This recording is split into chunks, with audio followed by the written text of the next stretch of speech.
La toma de conciencia de la que hoy estamos creciendo, creo que empezó en la literatura realmente, con Alejo Carpentier y los grandes del boom, y aún del Vargas Llosa, que se lo puede decir que es más liberal y de derecha, pero cuando él escribe sobre su experiencia de un liceo militar, pues demuestra una realidad horrible que como escritor lo manifiesta, de tal manera que hay una crítica, aunque no lo quiera hacer. Creo que se anticipan. También fue de repercusión mundial, por ejemplo, la socioeconomía llamada la teoría de la dependencia. Eso dio un giro y impactó a la interpretación histórico mundial de la economía, y un Wallerstein mismo es como discípulo de la teoría de la dependencia. También nos pegó a la filosofía. Debo decir que también un impacto muy fuerte fue algo que a veces no se habla, pero que en este momento empieza un poco a estar en los medios, que fue la teología de la liberación, porque fue un tomar el horizonte mítico religioso y también producir una inversión, ser capaz de trabajarlo desde el psicoanálisis y el marxismo, cosa que nunca había acontecido, y esto no llega solo a los cristianos, que son miles de millones, sino que también toca el Islam y toca el pensamiento indostánico y chino y todo. Esa fue una tercera. Y la filosofía realmente estaba, yo digo, retrasada, pero también es normal que lo sea, porque ¿cuál es la institución que porta a la filosofía? Son las facultades de filosofía, donde se forma la gente.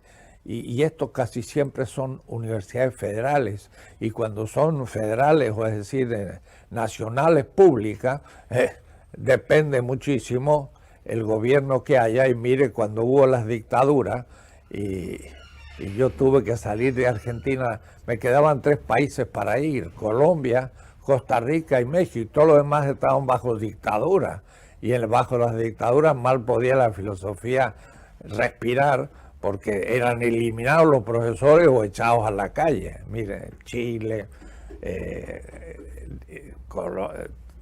todos los países, Brasil empezó, y por supuesto Argentina, etcétera. Entonces la filosofía sufrió un retraso, pero Salazar Bondi ya presentó en el 69 la pregunta: ¿existe una filosofía en América Latina?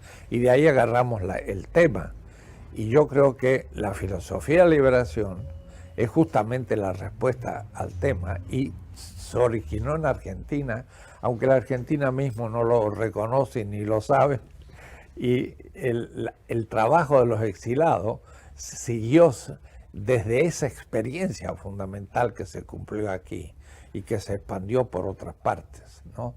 Entonces la filosofía es la quintesencia del eurocentrismo. Si hay algo que es la vértebra del eurocentrismo, son los filósofos, y por eso que la mayoría siguen siendo eurocéntricos. Bueno, habrá que seguir luchando para permitir a los filósofos que empiecen a pensar la realidad, pero no lo piensan. ¿Usted qué es? Usted es kantiano, y el otro hegeliano, y el otro rawlsiano, y el otro habermasiano. Pero ¿y usted está pensando en la realidad? No, es un sucursalero, dice un filósofo. Sucursalero. Crea una sucursal de la Coca-Cola, una sucursal de Kant. Pero Kant no pensó primero que era kantiano, y después no comentó ningún autor, sino que pensó. Entonces a veces yo doy mi curso de ética y algún colega dice: bueno, Enrique, pero tú no enseñas ética, enseñas tu ética. Yo digo: ¿y tú qué crees? ¿Qué enseñó Aristóteles? La ética platónica. No, enseñó su ética, y Hegel su ética, y Kant su ética. enseñaban lo que estaban pensando, pues estaban pensando la realidad y esa era prístina, nueva y nadie lo había pensado antes. Entonces, ¿qué quieres? ¿Que esté repitiendo? Eso no es filosofía, eso es sucursalero. Hay que pensar de realidad. Entonces yo le digo a los alumnos, señores, piensen. Y lo primero, critíquenme. Y cuando hay un examen y me hacen una buena crítica, tienen el mejor nota. Y cuando están ahí repitiendo solo, bueno, le pongo una buena nota para que pueda desde ahí empezar a pensar con su cabeza. Pero estamos los filósofos retrasados en este proceso, pero hemos empezado ya a dar nuestros pasos creadores. Y lo interesante, como último, que ya hemos llegado, es importante, a poner nuestras preguntas en Francia, Alemania, Inglaterra.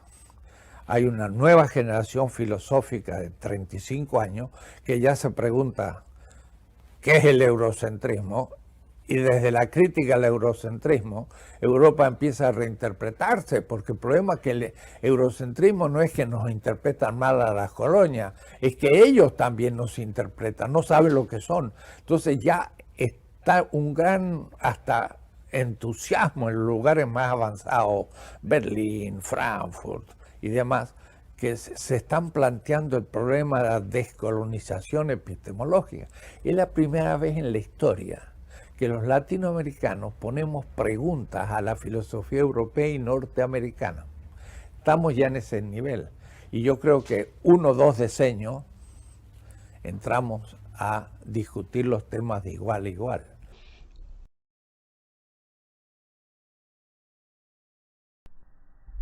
Yo tengo el mayor respeto hacia Mujica, con el cual traté bastante. A Camilo Torres no lo conocí, y el mismo respeto. Ahora, evidentemente, esa fusión entre las armas y la iglesia, es interesante el ejemplo de Fray Luis Beltrán, porque nunca lo había pensado así. Claro que es un fraile de la liberación, pero también puedes pensarlo como una transposición a nivel del bronce de la fusión entre la cruz y la espada. En este caso sería la campana eclesiástica convertida en cañón. Son cosas que habría que repensar para mí, porque son nuestros estereotipos nacionales. Y una vez que los desarmemos, no quiero mantenerlos desarmados, armarlos de otra vez y de otra forma, ¿no? Quizás más interesante. Incluso el mismo San Martín. Pero en este momento no daría ningún consejo de hacer con campanas cañones, al contrario. Diría hay que con los cañones hacer campanas, ¿no? Pero digo, justamente hay que pensar las cosas para ver que hay momentos en que la ley no debe ser respetada porque es injusta, pero no soy ilegal. La cosa es más compleja y más larga. No, pero yo estoy de acuerdo con Fray Luis Beltrán, me parece bárbaro. Creo que implica contar la historia de la iglesia latinoamericana, incluidos los jesuitas de tan importante actuación, sobre todo sobre la lengua latinoamericana, al ser los grandes traductores de las lenguas indígenas. Creo que hay que estudiar los jesuitas antes que nada, y estudiarlos superando a Furlong, haciendo algo superior a lo que hizo Furlong, ¿no? Ya que tenemos un papa jesuita. No, y mucho más. Nosotros hablamos de las reducciones guaraníticas, de la cual sale San Martín, cuya madre fue una indígena de esas regiones. Pero fue la gran experiencia de la que va a salir el socialismo en el siglo XIX europeo. Son los jesuitas expulsados de nuestra Paraguay, Bolivia y California, los que van a tener una vida absolutamente comunista, pero no por creación de los jesuitas, sino por los guaraníes. Entonces ellos sí respetaron los guaraníes, los organizaron, pero fue una experiencia tremenda, interesante, y eso fue escrito en ruso, en polaco, en todas las lenguas de los jesuitas, y los primeros anteriores a los socialistas utópicos se inspiraron en los jesuitas. Es el primer capítulo del socialismo moderno que nunca se ha escrito, las experiencias jesuitas en los mojos y chiquitos en Bolivia y demás, esos temas Lo he trabajado a fondo porque hice mi tesis en la Sorbona de Historia. Tenemos que revisar mucho nuestra historia y la repercusión que tuvo aún en Europa lo nuestro, ¿no?